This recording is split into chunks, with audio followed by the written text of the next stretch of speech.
إن الحمد لله نحمده ونستعينه ونستغفره ونعوذ بالله من شرور أنفسنا ومن سيئات أعمالنا من يهده الله فلا مضل له ومن يضلل فلا هادي له وأشهد أن لا إله إلا الله وحده لا شريك له وأشهد أن محمدا عبده ورسوله يا أيها الذين آمنوا اتقوا الله حق تقاته ولا تموتن إلا وأنتم مسلمون يا أيها الناس اتقوا ربكم الذي خلقكم من نفس واحدة وخلق منها زوجها وبث منهما رجالا كثيرا ونساء واتقوا الله الذي تساءلون به والأرحام إن الله كان عليكم رقيبا يا أيها الذين آمنوا اتقوا الله وقولوا قولا سديدا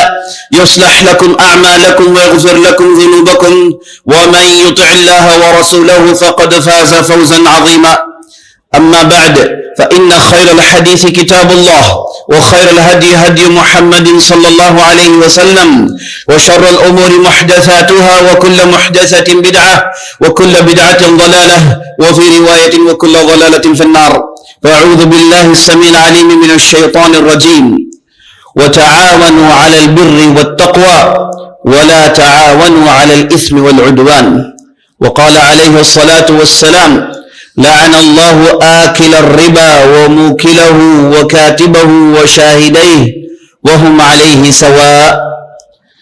تمام قسم کی تعریفیں و بڑائی و بزرگی اللہ رب العالمین کے لیے ہے جو مالک ارض و سما ہے، خالق کائنات ہے، مدبر حقیقی ہے، مالک حقیقی ہے.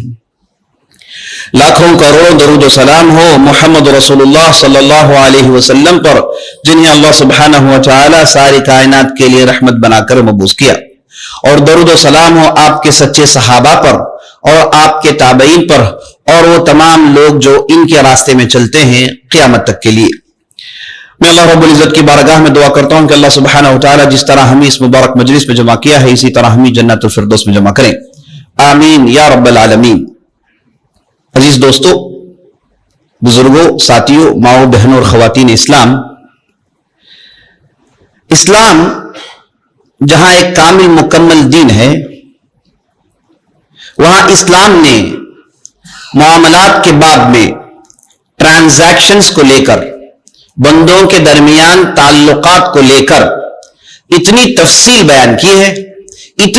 بیان کی ہے کہ دنیا میں نہ کسی مذہب کے پاس ہے، نہ کسی قوم کے پاس ہے، نہ کسی ملک کے پاس ہے. اتنی ساری تفصیل بتائی گئی ہے. اور ہر زمانے میں فقہا رحمت اللہ علیہم، دین کے ماہرین، فقہ ماہرین ہر زمانے میں اللہ نے پیدا کیے، اور ہر زمانے میں انہوں نے ان مسائل کو، ان معاملات کو بڑی تفصیل سے بیان کیا. اور ہر زمانے میں جو مسائل پیش آتے ان مسائل کو لے کر شریعت کی روح سے اس پر تحقیق اور تدقیق کرتے اور لوگوں کی ضروریات کے مطابق فتوے دیا کرتے تھے. تو الحمدللہ اسلام اس اعتبار سے بہت ہی کامل مکمل دین ہے. افسوس کہ ہم مسلمان اس تعلق سے بہت ہی کم جانتے ہیں. ہم دنیاوی چیزوں کو پڑھتے ہیں، سمجھتے ہیں کہ ساری چیزوں کو بل دینے والے یہی ویسٹرن کی دنیا والے ہیں، یہی یورپ کے لوگ ہیں جنہوں نے بزنس کے ڈیفرنٹ اسٹریٹجیز اور بزنس کو لے کر بہت ساری دوسری تفصیلیں اور بینک کے تعلقات سے لوگوں کے ٹرانزیکشن کو لے کر سمجھتے ہیں کہ سارا کام انہی لوگوں نے کیا، اور بعض لوگ اس ساری چیزوں کا کریڈٹ انہی کے سہارے پر دیتے ہیں. حالانکہ حقیقت یہ ہے کہ ساری دنیا میں جتنے بھی کانسٹیٹیوشنز لکھے گئے، ساری دنیا میں جتنی باتیں تجارت کو لے کر، جتنی بات لین دین کو لے کر لکھی گئی، پڑھی گئی، بتائی گئی، سمجھایا گیا، یاد رکھ لیں اس میں اسلام کے غیر معمولی تاثیر موجود ہے. کوئی کانسٹیٹیوشن نہیں بنایا گیا، کوئی بنک نہیں بنایا گیا، کوئی لین دین کے ادارے نہیں بنے جب تک کہ ان لوگوں نے اسلام کے تعلق سے پڑھا نہیں اور اسلام سے بھرپور استفادہ نہیں کیا. یہ الگ بات ہے کہ ان لوگوں نے ان چیزوں کو لیا اور اس میں انہوں نے کارپوریٹ ذہنیت کو ٹھونسا، اس میں انہوں نے اپنی تجارت کی ذہنیت کو ڈالا، اور اس میں سود کے بغیر تو رہ نہیں سکتے. سود کے بغیر تو کام نہیں چل سکتا، تو انہوں نے اس میں اسے ٹھوسا اور اس کے آوے کو بگڑا دیا، اس کے شکل کو بگڑا دیا۔ اللہ اکبر۔ اسلام کی تفصیلات دیکھیے، آپ صلی اللہ علیہ وسلم نے اگر کسی کے پیکٹ سے کچھ بھی پیسے نکل کر کسی دوسرے کے پخش میں جاتے ہیں، کسی دوسرے کے کھاتے میں جاتے ہیں، کسی دوسرے کے ہاتھ میں جاتے ہیں، یاد رکھ لیجیے ہر ٹرانزیکشن کا نام نبی صلی اللہ علیہ وسلم نے بتایا ہے۔ ہر ٹرانزیکشن کا نام نبی صلی اللہ علیہ وسلم نے بتایا ہے۔ اگر آپ کوئی چیز خریدتے ہیں، اسلام نے اسے کہا بیع، احل اللہ البیع وحرم الربا، اللہ نے لین دین کو حلال قرار دیا اور سود کو اللہ نے حرام قرار دیا۔ تو آپ نے کوئی چیز خریدی، اس کا نام رکھا گیا بیع۔ آپ نے کسی کو دیا مدد کرنے کے لیے، اسلام نے کہا کہ اس قسم کے پیسوں کو قرض کہتے ہیں۔ آپ نے اپنی چیز کسی کو استعمال کرنے کے لیے دی، اسلام نے کہا اسی کو عاریہ کہتے ہیں۔ آپ نے کسی کو خوشی سے دے دیا، کہہ دیا کہ بھائی یہ چیز آپ کی ہے، اسلام نے کہا اسی کو تحفہ کہتے ہیں، اسی کو ہدیہ کہتے ہیں، اور اسی کو مختلف نام دیے گئے۔ آپ نے کسی سے کہا کہ بھائی میرا یہ کام آپ کر لیجیے، اسلام نے کہا اسی کو وکالت کہتے ہیں۔ آپ نے کہا کہ بھائی فلاں آدمی کی ذمہ داری میں لیتا ہوں، وہ آپ کے پیسے واپس کریں گے، اسلام نے کہا اسی ذمہ داری کو کفالت کہتے ہیں۔ آپ نے ایک کے بارے میں کہا کہ بھائی اس کی میں پوری گارنٹی لیتا ہوں، اس چیز کی پوری گارنٹی لیتا ہوں، یہ بہترین پروڈکٹ میں نے بنایا ہے، آپ اسے استعمال کریے، اس میں کچھ بھی ہو جائے نا میں اس کا ذمہ دار ہوں، اسلام نے کہا اسی کو ضمانت کہتے ہیں۔ کتنے ٹرانزیکشن کو میں آپ کے سامنے گنوں عزیز ساتھیوں، ان گنت ٹرانزیکشن، اور ہر ٹرانزیکشن کا نام اور اس سے جڑی ہوئی پوری تفصیل اسلام نے بتا دی ہے۔ اللہ اکبر۔ لیکن ہمارے معاشرے میں، ہمارے ان بینکوں میں، ہماری ان تجارتوں میں لوگوں نے حلال تلاش کرنے کی کوشش ہی نہیں کی۔ اگر وہ حلال تلاش میں کوشش کرتے، ساری بزنسوں میں حلال چیزیں داخل ہو جاتی، لیکن ہم لوگوں نے اس میں تفرقہ کیا ہی نہیں نا، ہم نے حلال و حرام میں تمیز کیا ہی نہیں نا، جو بھی بن پڑے، جیسے بھی بن پڑے، جہاں بھی پیسے مل جائیں اسے لے کر چھلانگ لگا دیا تجارت میں۔ افسوس، بہت بڑی تعداد ہماری تجارت کرنا چاہتی ہے اور تجارت کرتی بھی ہے، لیکن انہیں تجارت کے اصول نہیں معلوم۔ یہ آدمی کی وہی مثال ہے جو نماز پڑھنے کے لیے کھڑا ہو گیا، اسے نہیں معلوم کہ قیام کیسے کرنا ہے، اسے نہیں معلوم کہ رکوع کیسے کرنا ہے، اسے نہیں معلوم کہ سجدے کتنے ہیں، تو آپ اس کی نماز کو صحیح قرار دیں گے؟ آپ کہیں گے کہ نہیں بھائی، وہ کہے گا کہ بھائی میں نیا ہوں ابھی، آپ کہیں گے کہ بھائی سیکھ کر آتے، نماز پڑھنے سے پہلے سیکھ کر آتے، جانتے کہ بھائی قیام ہے، قیام میں آپ کو سورہ فاتحہ پڑھنا ہے، اور پھر آپ کو رکوع جانا ہے، اور رکوع میں آپ کو فلاں ذکر کرنا ہے، اور پھر آپ کو ہر رکعت میں 2 سجدے کرنے ہیں، اور پھر آپ کو کھڑے ہونا ہے، اور اس کے بعد تشہد سے نماز آپ کی ختم ہوتی ہے۔ یہ تو جانکاری چاہیے نا نماز پڑھنے سے پہلے۔ اگر کوئی آدمی کہے کہ میں کھڑ گیا بھائی مجھے نہیں معلوم، تو آپ کہیں گے کہ پہلے سے پڑھ کر آتے، اتنی تو تیاری کرتے۔ اور یہی معاملہ حج کا ہے، حج کو جانے سے پہلے آپ کو مسائل سکھائے جاتے کہ آپ مینا جائیں گے، آپ عرفات جائیں گے، فلاں جائیں گے، وہاں یہ کام آپ کو کرنے ہیں۔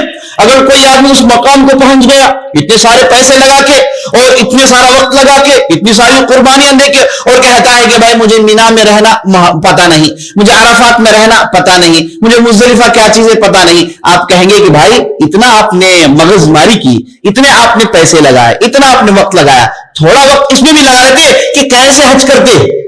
بالکل وہی بات جاتی ہے عزیز ساتھیوں تجارت کو لے کر۔ آپ تجارت کرنے سے پہلے جان لیجئے کہ اسلام کا نقطہ نظر کیا ہے۔ ہم ہر چیز میں، ہر عبادات میں تو ہم پوری چیز جان کر کرتے ہیں۔ روزہ رکھنا چاہتے ہیں تو جانتے ہیں کہ روزہ کب ٹوٹتا ہے اور روزہ کب ختم ہوتا ہے، کب شروع ہوتا ہے، یہ ساری چیزیں جانتے ہیں۔ لیکن تجارت کو لے کر ہم عزیز ساتھیوں اس ناحیے میں خطرناک غفلت برتتے ہیں، بلکہ سیدھے چھلانگ لگا دیتے ہیں تجارت میں، اور اس کے بعد پیسوں کی ضرورت پڑتی ہے، کبھی ادھر سے لے لیا کبھی ادھر سے لے لیا، اب نہ ادھر حلال کو دیکھا نہ حرام کو دیکھا، نہ کون سی چیز سود ہے اور نہ کون سی چیز حلال ہے، اس کے بارے میں کچھ بھی علم نہیں، اور سیدھے ان چیزوں کو کرنا شروع کر دیا۔ تو بعد میں کیا ہوا؟ 5 سال کے بعد معلوم ہوا کہ بھائی یہ چیز جس میں آپ نے تجارت کی بنیاد رکھی حرام ہے۔ 10 سال کے بعد معلوم ہوا کہ بھائی ایسے پیسے لینے نہیں چاہیے تھے۔ 15 سال کے بعد معلوم ہوا کہ بھائی ایسے کام نہیں کرنے چاہیے تھے، تو پھر آپ نے سارے کام کر لیے۔ یہ غلطی تو آپ کی تھی۔ اگر آپ عمدن ایک کام کرتے، یاد رکھیے 10 سال 15 سال 5 سال کے گناہ آپ کے سر میں چڑھنے والے، آپ کے سر میں چڑھنے والے، آپ کے کھاتے میں چڑھنے والے ہیں۔ تو اسی لیے ضرورت اس بات کی ہے کہ تجارت کرنے سے پہلے خاص طور پر مالی چیزوں کے تعلق سے، یعنی فائنانس کے تعلق سے کون سا حلال ہے کون سا حرام ہے، یہ جاننا بہت ضروری ہے عزیز ساتھیوں۔ اور اسلام نے پوری تفصیل بتائی ہے، اسلام نے پوری تفصیل بتائی ہے. اللہ تعالیٰ سے دعا کریے گا کہ اللہ سبحانہ و تعالیٰ ہم اور آپ کو ان چیزوں کو جان کر اور اس پر عمل کرنے کی توفیق بخشے. ہم میں سے بہت بڑی تعداد ایسی بھی ہے کہ کہتے ہیں کہ بھائی اسلام کے ہیں، صحیح بات ہے، تفصیل ہے، باریک بینی ہے، بہت کچھ ہے، لیکن آج کے زمانے میں نہیں چلے گا. شکایت کیا ہے؟ آج کے زمانے میں نہیں چلے گا. اس زمانے میں ہم ہے نا ایسی تجارت کریں گے تو بھوک و پیاس سے مر جائیں گے. یہ صاحب شیطان کے وسوسے ہیں. ارے بھائی اسی زمانے کے لیے تو اسلام ہے نا. اسلام کی تعلیمات ہر زمان میں فکس ہوتی ہے، یہی اسلام کا دعویٰ ہے، اور ہر زمانے کے لیے اسلام کی تعلیمات بالکل مناسب ہے. اسی زمانے کے لیے اسلام کی تعلیمات ہے، اسی دور کے لیے اسلام کی تعلیمات ہے، اسی دور کے لیے تجارت کی تفصیلات اسلامی موجود ہیں، اسی زمانے کے لیے. لیکن ہم مسلمان اگر اس پر عمل نہیں کریں گے، اسے امپلیمنٹ نہیں کریں گے تو کون کرے گا؟ کوئی رام سامنے آئے گا؟ کوئی منو سامنے آئے گا؟ ارے بھائی ہم مسلمانوں کو کرنا ہے اور اسی اجر کی نیت سے دیکھنا چاہیے. یہ جو آپ اسلامی چیزوں کو اپنی تجارت میں، اپنے لین دین میں لاتے ہیں تو اس میں آپ کو اجر ملے گا، عبادت ہے. بہت سارے لوگ شادی بیاہ کرتے ہیں، کہتے ہیں کہ بھائی شادی بیاہ تو یہ تو کیا ہے، اس میں جو چاہے چلے گا، جتنا چاہے لے لیجئے، جو چاہے کر لیجئے، اس میں بھی کیا دقت ہے. اور روکنے والوں سے کہتے ہیں کہ بھائی یہ بڑے سخت آدمی ہیں، یہ بڑے آرتھوڈاکس آدمی ہیں، یہ بڑے فنڈامنٹلسٹ آدمی ہیں، یہ ہر چیز میں اسلام کو ملوث رکھتے ہیں. ارے بھائی صاحب یاد رکھ لیجیے، آپ اگر اسلام کو عمل میں نہیں لائیں گے، اسلام کی تطبیق نہیں دیں گے تو کون دے گا؟ ہم مسلمانوں کا دعویٰ یہ ہے، ہمیشہ سے دعویٰ یہ ہے کہ اسلام سے سچا کوئی دین نہیں، اور اسلام زندگی کے ہر گوشے سے مخاطب ہے، ہر گوشے کے تعلقات سے تفصیل رکھتا ہے. یہ تو ہمارا دعویٰ ہے، ہر زمانے میں ہم نے کیا ہے، اور یہ کتنا سچا دعویٰ ہے. اور آج کے غیر مسلمان بھی اسلام کی ان تعلیمات کو دیکھ کر اش کرتے ہیں، انہیں خواہش ہوتی کہ اس پر عمل کریں، لیکن ان کا مذہب اس کی اجازت نہیں دیتا. کتنی ایسی ساری چیزیں. بہرحال ساتھیوں، اگر ہم مسلمان ان چیزوں کو اپنے تجارت میں نہیں لائیں گے، یہ کہیں گے کہ بھائی مجھے نہیں معلوم، یہ کہیں گے کہ بھائی اس کی ضرورت نہیں. یاد رکھ لیں، پہلے تو آپ گناہ میں پڑیں گے، نمبر 2 آپ کوئی بھی کام ٹھیک سے نہیں کر سکتے. اسلام کی تفصیلات کیوں ہیں؟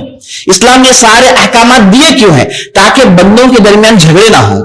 بندے کمائیں تو اطمینان سے کمائیں، حلال کمائیں، دوسروں کا حق نہ ماریں، دوسروں کی جائیداد کو نہ ڈبائے، دوسروں کے مالیات کو برباد نہ کریں، دوسروں کی تجارت کو برباد نہ کریں. یہ ساری تعلیمات ہر انڈیویجول کے رائٹس کو انشور کرتی ہیں، ہر منفرد آدمی کے حقوق کو باقی رکھتی ہیں. یہی تو ہے اسلام کی تعلیمات. اللہ اکبر، کتنی اشد ضرورت ہے کہ ہم جہاں عقیدے کی باتیں سنتے ہیں، کتنی اشد ضرورت ہے جہاں عبادات کی ہم تفصیل سنتے ہیں، اور کتنی اچھے اخلاق کے بارے میں سنتے ہیں، وہاں ہم معاملات کا بھی علم حاصل کریں. وہاں ہم اسلام کے لین دین کے تعلق سے جو باتیں بتائی گئی ہیں، جتنی خوبصورت باتیں اسلام میں عقیدے کے بعد میں ہیں، کتنی خوبصورت باتیں اسلام میں عبادت کو لے کر ہیں، کتنی اچھی پیاری باتیں اسلام کی اخلاق کو لے کر ہیں. یاد رکھ لیں، اسی ڈھنگ سے، اسی طریقے سے، اسی مناسبت سے معاملات میں بھی اسلام کی تعلیمات بڑی سچی ہیں، بڑی پیاری ہے، بڑی آسان ہے، عمل کرنے کے لیے بہت آسان ہے.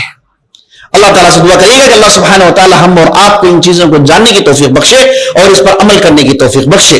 ایک ٹرانزیکشن جس کے تعلق سے آج مجھے گفتگو کرنی تھی، وہ ہے انشورنس کو لے کر.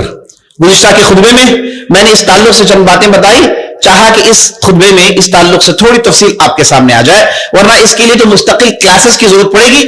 ہم کوشش کریں گے کہ اہم باتیں آپ کے سامنے لا لی جائے. انشورنس یہ اسلامی نقطہ نظر سے بہت ہی اچھی چیز ہے.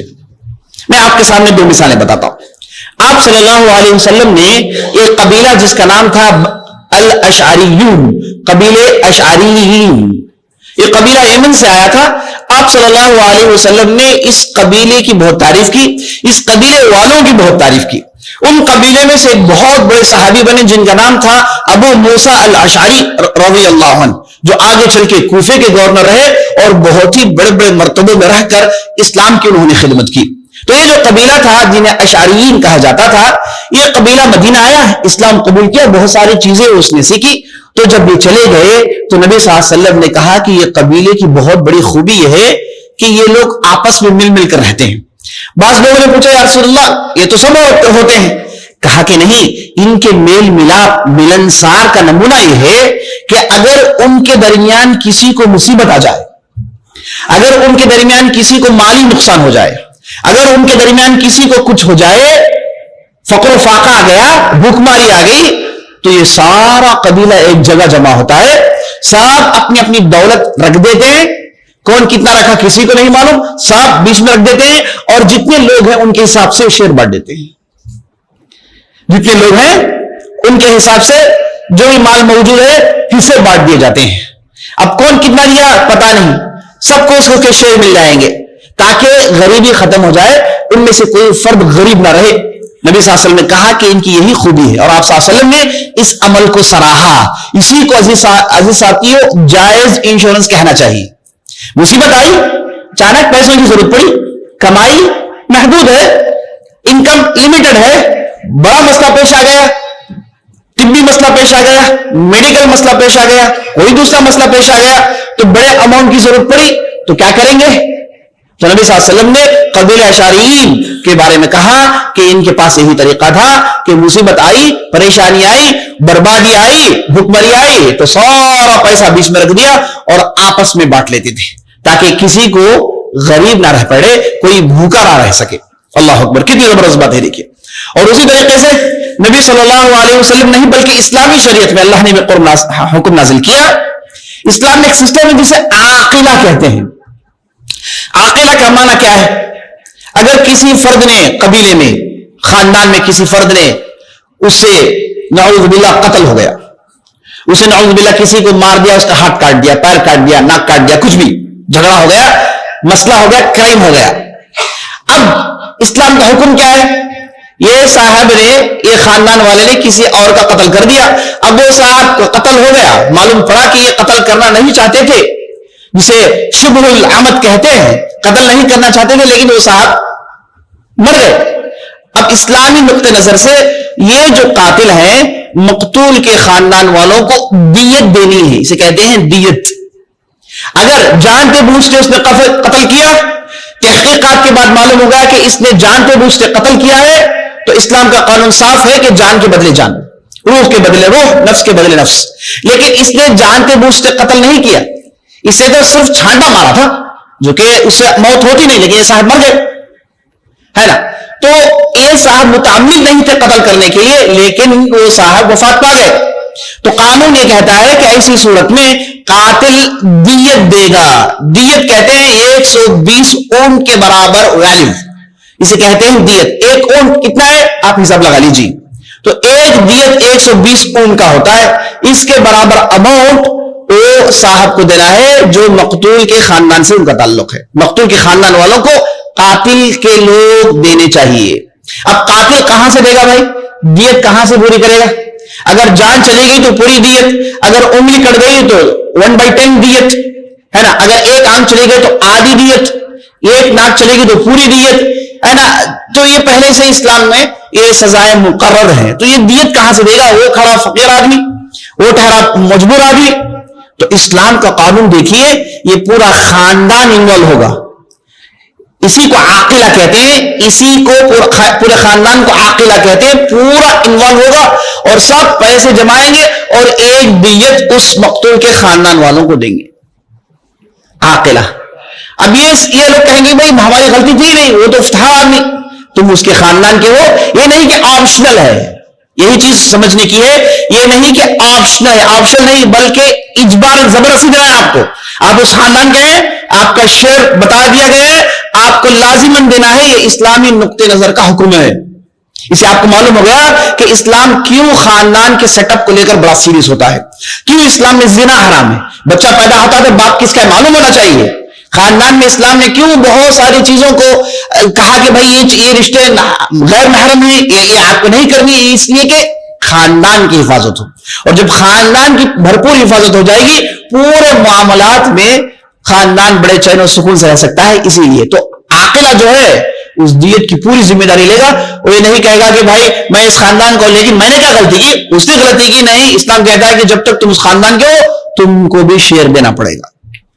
تو ایسے واقعہ سے معلوم ہوا کہ اسلام نے انشورنس کے کانسیپٹ کو کب کا دے دیا، اور آج ہم جو ہمارے معاشرے میں جو انشورنس کو دیکھتے ہیں، اسے اٹالی میں شروع کیا گیا تھا۔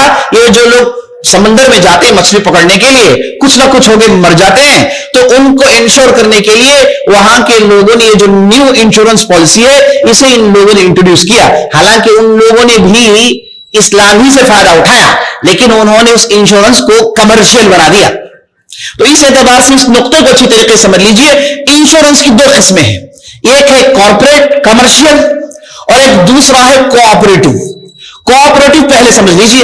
کوآپریٹو کیا ہے کہ 4 لوگ جمع ہوئے یا پھر ایک خاندان والے جمع ہوئے یا پھر ایک ہی کمپنی والے جمع ہو گئے یا پھر کوئی ایک جگہ کام کرنے والے ایک علاقے والے جمع ہو گئے اور سب کی نیت تجارت کی نہیں تھی, سب کی نیت پیسے کمانے کی نہیں تھی, نیت تھی مدد کرنے کی, نیت تھی چیریٹی کرنے کی, نیت تھی صدقہ کرنے کی. سبوں نے مل کے کہا کہ بھائی ایک اماؤنٹ ڈال دیجئے. مثال کے طور پر سب سے کہا گیا کہ بھائی 10,000 روپے ڈالیے, تو 20 لوگ جمع ہوئے تو پیسے ادھر جمع ہو گئے 2 لاکھ روپے. بعض لوگوں نے کہا کہ بھائی ایک ہی ساتھ دے نہیں سکتا تو کہا یہ ماہانہ 1,000 روپے دے دو. تو وہاں پر ایک کمپنی بنائی گئی اور کمپنی کا کام یہ ہے کہ جو بھی پیسے کلیکٹ ہوتے ہیں اس کا ایڈمنسٹریٹ کریں. وہ کمپنی اس پیسے کی مالک نہیں ہے, مالک تو وہی لوگ ہیں جنہوں نے پیسے دیے ہیں, انہی کا پیسہ ہے. یہاں پر یہ کمپنی ایڈمنسٹریٹ کرے گی کہ بھائی فلاں کے پاس پیسہ آیا, یہ پیسہ پڑا ہوا ہے. اور اہل علم نے اس کی بھی اجازت دے دی کہ اگر یہ پیسہ جمع ہو گیا اور کسی کی کوئی ضرورت نہیں تھی, پیسہ ایسے ہی پڑا ہوا ہے, کیونکہ لوگوں کی جو ضروریات ہوتی ہے نا, ناگہانی جو ہوتی ہے, ایمرجنسی جو ہوتی ہے بہت ہی کم ہوتی ہے, الحمدللہ بہت ہی کم ہوتی ہے. تو ایسی صورت میں ہوتا یہ ہے کہ پیسے بہت دنوں تک پڑے رہتے ہیں. تو اہل علم نے بھی اجازت دی کہ وہ جو کمپنی جو بنائی گئی اس نے ان پیسوں کو لے کر بزنس کیا, پیسوں کو لے کر حلال بزنس اس نے کی, اور اس سے جو پروفٹس آئے وہ پروفٹس یہ جو انویسٹرز ہیں انہیں دے. لیکن یاد رکھیں یہ جو انویسٹر ہے انویسٹر نہیں ہے, انہوں نے صدقے کی نیت سے دی ہے. اب یہ اللہ کا کرنا ہوا کہ کسی کو ضرورت نہیں پڑی, وہ پیسے پڑے رہے تو کمپنی نے اس سے تجارت کی. جو بھی فائدہ آیا چاہے تو کمپنی اپنے پاس رکھ سکتی ہے اور چاہے تو اس فائدے کو بانٹ بھی سکتی ہے, اور لینے والے کو جھگڑنا نہیں ہے کہ بھائی فائدہ زیادہ ہے کم آیا. آپ تو صدقے کی نیت سے دیے نا, وہ تو پیسے ادھر ہی رہیں گے. آپ کو ایکسٹرا مل گیا تو لے لیجئے. اگر کوئی کہتا ہے کہ بھائی آپ کسی کو کمپنی میں ڈال دیجئے تو اور اچھی بات ہے, اور جب بھی کسی کو مصیبت آئے تو اس میں سے اس پیسے کو دے. 2 طریقے ہیں, یا تو پھر کمپنی اسے قرض کے طور پر دے یا پھر کمپنی اس پر صدقہ کرے. آدمی کی حالت کو کمپنی ریڈ کرے گی کہ مانگنے والا جو آیا ہے, جو ہمارا جو سرکل ہے اس میں سے جن لوگوں نے پیسے لگائے ہیں تو جو ورکنگ ایریا ہے اسے فکس کر دیا جائے کہ بھائی یہ کمپنی فلاں لوگوں کے لیے فقط ہے یا پھر فلاں ایریا کے لوگوں کے لیے فقط ہے. اس میں چھوٹ ہے کہ آپ جیسے چاہے فیصلہ کر لیں. تو جیسے کمپنی آدمی اس کے پاس آئے گا, پوچھے گا کہ بھائی مجھے میڈیکل ایکسپنس آ گیا, 10 لاکھ روپے کا ایکسپنس آ گیا, 12 لاکھ روپے کا آ گیا ہے, تو مجھے پیسے چاہیے. تو کمپنی اس آدمی کی حالت کو دیکھے گی کہ کیا یہ واپس کر سکتا ہے یا پھر واپس نہیں کر سکتا, تو اس کے بعد اسے دیا جائے گا پیسہ. وہ واپس کرتا ہے تو بطور قرض اچھی بات ہے, محتاج ہے نہیں واپس کرتا تو اچھی بات ہے. جن لوگوں نے دیا صدقے کی نیت سے دیا, جن لوگوں نے دیا چیریٹی کی نیت سے دیا. اس طریقے سے جو انشورنس کو ڈیل کرنا ہے, ایڈمنسٹریٹ کرنا ہے, اسی کو کوآپریٹو کہتے ہیں. اس نیت سے کہ آپ صدقہ کریں, اس نیت سے کہ کسی غریب کی مدد کریں, کسی محتاج کی مدد کریں, اس نیت کے ساتھ, اور اس میں سود کو انوالو نہ کریں. اس میں ہے نا کہیں حرام جگہوں پر پیسے نہ لگائیں, ہے نا دوسرے طریقوں پر پیسے, یا پھر کوئی حرام کمپنی جس کے شیئرز حرام ہے وہاں پر پیسہ نہ لگائیں. ویسے شیئرز لینا جائز ہے. شیئر اگر حلال کمپنی ہے اور وہ سود انوالو نہیں ہے, اس کے پروڈکٹس حلال ہیں, آپ اس کے شیئر خریدنا چاہتے ہیں, آپ کے لیے جائز ہے. اگر وہ کسی کمپنی کے شیئرز حرام ہے یا پھر کمپنی خود سود پر کھڑی ہوئی ہے تو اس کا شیئر سمجھیے کہ آپ کو لینا حرام ہے. حلال ہے تو آپ اس کے شیئرز بھی لے سکتے ہیں. تو کسی حلال شیئر کمپنی میں پیسے لگائے گئے, اس کے جو ہے ریٹرنز کو بانٹا گیا, یہ بھی جائز ہے. اور بعض اہل علم نے کہا کہ اگر شیئرز کو بانٹے بجائے اسی میں اس چیز کو ڈالتے جائیں, کیونکہ لوگوں کی حاجتیں, لوگوں کی ضروریات بڑھتی جاتی ہیں, اسی میں ڈال کر دائرہ کار بڑا کر دیں. مثال کے طور پر آپ نے کہا کہ بھئی ایک ایریا کے لیے, ان ایریا والوں کے لیے کمپنی ہے, بعد میں پیسے زیادہ ہو گئے تو آپ دوسرے ایریا کو شامل کر لیجئے, بجائے اس کے کہ ریٹرنز دوسروں کو بانٹیں, کیونکہ صدقہ تو نیت تو صدقہ کی تھی, نیت تو چیریٹی کی تھی. تو اس طریقے سے اگر پراپر کوئی کمپنی ایڈمنسٹریٹ کرتی ہے اور وہ اس کے بدلے چارجز لیتی ہے تو بالکل جائز ہے. وہ کمپنی محنت کی چارجز لیتی ہے, اس کے لیے جائز ہے. اس نے جو ہے اپنے اسٹاف رکھے ہیں, اس نے آفس بنائی ہے, کرنٹ انٹرنیٹ وغیرہ استعمال کیے جا رہے ہیں, تو اس کے لیے جو ہے معاوضہ وہ چارج کرتی, تو بالکل جائز ہے ایسا کرنا. ایسا کرنا کتنا اچھا اور کتنا آسان ہے, بہت بہترین طریقہ ہے. اور جتنے بھی عرب ممالک میں انشورنس کمپنیز کو اجازت ملی ہے منسٹر کے لیول میں, وہ اسی قسم کے انشورنس کی اجازت ملی ہے. اس کی اجازت دیتے ہیں اور بعد میں کمپنی نام تو کوآپریٹو کہتے رہتے ہیں, لیکن اندر سے وہ پورا کمرشل, پورا کوآپریٹ بنا دیتے ہیں, کیونکہ اس میں فائدہ نہیں ہے نا, یہ تو صدقہ خیرات کی نیت ہے. اور چارجز کتنے ملیں گے, کتنا کمانے کی کمپنی, تو لمیٹڈ اس کی جو ہے انکم ہے, حالانکہ وہ بھی زیادہ ہو سکتا ہے, لیکن ان لوگوں کو تو لوٹنا ہے نا, ان لوگوں کو کارپوریٹ کے نام سے, کمرشل کے نام سے لوٹنا ہے. اب چلیے دوسری قسم کے بارے میں سن لیجیے. دوسری قسم کیا ہے, کمرشل کارپوریٹ انشورنس, جسے کو تامین تجاری کہتے ہیں.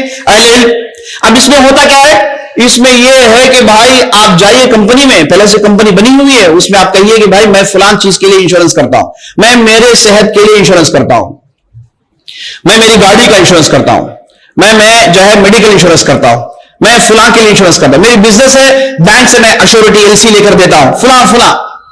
اب وہ کمپنی والا کہتا ہے کہ چلو مہینے پیسے بنتے رہو, اور صاحب بن رہے ہیں, زندگی بڑھ رہے ہیں, انہیں کچھ ہوا ہی نہیں.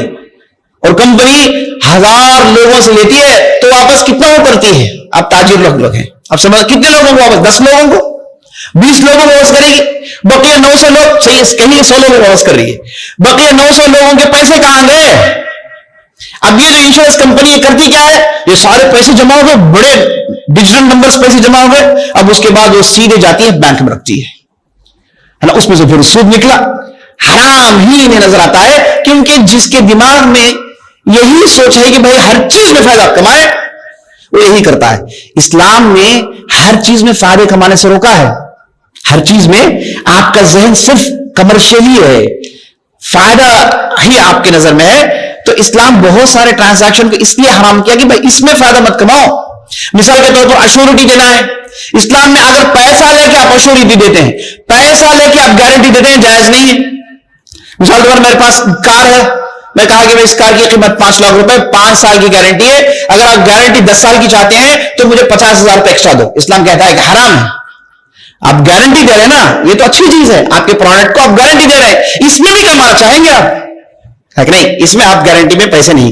اور کفالت, آپ نے کہا کہ بھائی یہ آدمی کو آپ پیسے دیجئے, یہ اچھا آدمی ہے, دے گا پیسے, اور آپ نے اس آدمی سے کہا کہ بھائی دیکھو میں تمہیں کفالت دے رہا ہوں, اس کے مجھے آپ کو پیسے دینے ہیں. اسلام نے کہا کہ کفالت دینے کے پیسے لینا حرام ہے, اس کا انتظار نہیں کر سکتے. آپ نے ایک آدمی کی مدد کی, اسے جو ہے آپ نے ایشورٹی دی, اس میں بھی آپ کمانا چاہتے ہیں. ہر چیز میں کمانا مت سوچئے نا. لیکن یہ جو دنیا پرست لوگوں کی ذہنیت ہے, وہ ہر چیز میں کمانا چاہتے ہیں. ایک بوند بھی گرے, دیکھتے ہیں اس میں کتنا فائدہ ہے کہ نہیں. تو یہ ہوتا ہے عزیز ساتھیوں, یہ کمرشل اور کارپوریٹ انشورنس کمپنیوں میں یہ تو لوٹ ماف چل رہی ہے اندھا دھن, کتنے لوگوں کے پیسے. اب آپ سوال کریں گے کہ اب ہم کو تو الزامی دینی ہے نہیں, مینڈیٹری کار کا انشورنس بنانا ہے, مینڈیٹری کمپنی کہتی ہے کہ میڈیکل انشورنس بنائے, آپ کا بنائے, اپنے گھر والوں کو بنائے. اب اس میں بھی کھیل دیکھیے, اگر کوئی بیمار پڑ جائے تو اچانک کمپنی کہتی ہے کہ یہ بیماری کے لیے انشورنس نہیں, یہ جو آپ کو بیماری آ گئی اس کے لیے ہمارے پاس انشورنس نہیں ہے. اچھا آپ کے کون سے, آپ کہتے ہیں کہ ایسی بیماریاں اسی میں ہمارا انشورنس, تو یہ بیماری کی کیا غلطی, یہ کیوں آئی, تو پھر اسے نہیں آنی چاہیے تھی. تو ایسے جو ہے اندھا دھن لوٹ ماف عزیز ساتھیوں لوگوں کو لوٹا جا رہا ہے. جبکہ کوآپریٹو جو انشورنس ہے, اس میں کمپنی چلانے والے کو لمیٹڈ فائدہ ہے اور سب کو فائدہ ہے. یہ اسلام کے اہل علم نے, فقہا نے کب سے اس چیز کو بتایا, اور سارے یورپ کو مسلمانوں نے یہی سمجھایا, اسی پر کام چل رہا تھا. بعد میں لوگوں نے اس میں, بینک والوں نے اس میں بھی کمرشل اینگل پیدا کر کے اس میں بھی لوٹ ماف شروع کی, تو کوآپریٹو انشورنس ختم ہو گیا. ہر آدمی کے پیسے ذہن ہے, بھائی کو پیسے دیتا ہے تو سوچتا ہے کہ بھائی کیا فائدے کمائے گا, باپ بیٹے کو پیسے سوچتا ہے کہ اس مجھے کیا فائدہ ملے گا, ہر چیز میں فائدہ. یہ بات کی دین ہے, یہ بات کی سوچ ہے, اسلامی نقطہ نظر سے نہیں. اگر آپ اسلامی ٹرانزیکشن کو پڑھیں گے, تجارت کتاب جو ہے معاملات کو آپ پڑھیں گے, تو بہت سارے ٹرانزیکشن اس لیے حرام قرار دیے گئے کیونکہ اس میں تجارت مت کریے, اس میں انسانیت ہے, اس میں آپ تجارت مت کریے. تو ایسی ساتھیوں یہ جو ہمارے معاشرے میں میڈیکل کو لے کر دیکھتے ہیں, دوسرے تمام جو کارپوریٹو کمرشل بیس انشورنس ہے, یہ سارے کے سارے حرام ہیں, کیوں حرام ہے؟ جیسے میں نے آپ کو بتایا، کوئی بھی آپ ٹرانزیکشن میں جائیے، کوئی بھی آپ پیسے لگائیے تو کسی بھی ایک ان نون چیز میں آپ پیسے لگاتے ہیں، مجہول چیز ہے، کس کے لیے پیسے لگا رہا ہوں مجھے خود نہیں معلوم، اسے کہتے ہیں غرر، اسے کہتے ہیں جہالہ. یہ وہ چیزیں ہیں جنہیں اسلام نے حرام قرار دیا. تو انشورنس کے اندر غرارہ بھی ہے، غرر بھی ہے، جہالت بھی ہے، اور اس میں سود بھی ہے. کیسے سود ہے؟ دونوں قسم کا سود اس کے اندر ہے. سود کی دو قسمیں ہیں، ایک ہے ربا الفضل، ایک ہے ربا النسیئہ. ربا الفضل کہتے ہیں کہ آپ کوئی چیز دے لیں، اسی سٹنگ میں اس کا جو ہے آپ ٹرانزیکشن ختم کریں، ہے نا. اگر آپ نے سرنڈر کرنے میں ڈیلے کیا، یہ بن گیا ربا الفضل. آپ نے ربا الفضل آپ نے دینے میں ڈیلے کیا، یہ بن گیا ربا النسیئہ. آپ نے دینے میں ویلیو بڑھا دیا تو یہ بن گیا ربا الفضل. دونوں قسم کے سود یہ انشورنس کے اندر ہے. اصل میں قرض جو ہے یہ بھی ایک قسم کا ٹرانزیکشن ہے، جو آپ اس کے اصول کو جائیں گے وہ بھی جائز نہیں ہے. آپ کو میں نے ₹1,00,000 دیے، آپ کو واپس ₹1,00,000 کرنے 1 سال کے بعد. اسلامی نقطۂ نظر یہ کہ ایک ہی ویلیو ہے تو ایک ہی سیٹنگ میں ختم ہو، ایک ہی ویلیو ہو. یہاں ایک ہی سیٹنگ میں ختم نہیں، جو ڈیلے کیا گیا ہے وہ اس لیے اسلام میں جائز قرار دیا گیا کیونکہ اس سے لوگوں کو فائدہ ہوتا ہے، محتاجوں کو فائدہ ہوتا ہے، اس میں رحم و کرم کا معاملہ ہے. اس لیے اسلام نے قرض کے ٹرانزیکشن کو حلال قرار دیا گیا. ورنہ تجارتی اصول کے حساب سے، اسلامی تجارتی اصول کے حساب سے یہ ٹرانزیکشن بھی جائز نہیں ہوتا. چونکہ اس میں لوگوں کو فائدہ ہے تو اس ٹرانزیکشن کو حلال قرار دیا گیا. تو اس انشورنس میں ہوتا کیا ہے کہ آپ نے پیسے لگا دیے اور پیسے جمع ہو رہے ہیں، کس کے لیے لگایا پتا نہیں، ہوگا کہ نہیں ہوگا پتا نہیں، چانسز ہے کہ نہیں ہے، کتنے پرسنٹیج پتا نہیں، آپ پیسے لگاتے جا رہے ہیں، اور آئے گا واپس نہیں آئے گا پتا نہیں. تو اس میں ان نون چیز میں پیسے لگانا ہے. اور اس کے بعد آپ نے پیسے لگائے، کس نیت سے لگائے؟ قرض تو آپ نے نہیں دیا نا، تو پھر آپ کو اسی سیٹنگ میں ختم کرنا تھا، وہی ویلیو کی چیز واپس لینا تھا، لیکن نہیں، واپس تو زیادہ آتا ہے. تو اہل علم میں بالاتفاق، اب جائیے جتنے بھی فقہی انسٹیٹیوشن سے پورے عالم اسلامی میں سبوں نے بالاتفاق کہا کہ یہ جو کمرشل انشورنس ہے یہ بالکل جائز نہیں. اس میں سری لوٹ ماف ہے، اس میں دھوکہ ہے، لوگوں کے پیسے ضائع کرنا ہے. اے کاش ہمارے معاشرے میں جتنے بھی لوگ مالدار ہیں، جتنے بھی سمجھدار ہیں، جو واقعی امت مسلمہ کی مدد کرنا چاہتے ہیں اور اس میں جو ہے انہیں فائدہ پہنچانا چاہتے ہیں، تو یہ کوآپریٹو انشورنس کو پروموٹ کیا جائے. آج کل عرب دنیا میں اسے پروموٹ کیا جا رہا ہے اور گورنمنٹ کی سطح میں اس کی اجازت ملی ہے. لیکن ہمارے ہندوستان میں، ہم جیسے ممالک میں رہتے ہیں، یہاں پر یہ چیز دور دور تک نظر نہیں آتی. اگر کوئی اسے شروع کرتا ہے اور اسے لوگوں کو فائدہ ہوگا تو دیکھا دیکھی لوگ اور اسے شروع کریں گے، اور اسی نظریے سے آپ دیکھیں گے کہ یہ کمرشل اور کارپوریٹو جو بھی آپ کو انشورنس دکھ رہا ہے یہ ختم ہوتے نظر آئے گا. اللہ تعالیٰ سے دعا کرتے ہیں کہ ہم نے جو بھی کہا، جو بھی سنا، اس کے مطابق عمل کرنے کی توفیق بخشے. اسلامی تعلیمات کو پڑھنے اور اصول کو جاننے کی ہمیں توفیق بخشے، تجارتی اصول جاننے کی ہمیں توفیق بخشے، اور ان معاملات جنہیں اسلام بتاتا ہے انہیں صحیح تطبیق دینے کی اللہ ہمیں توفیق بخشے. ھذا باللہ توفیق، وصلی اللہ علیہ وسلم.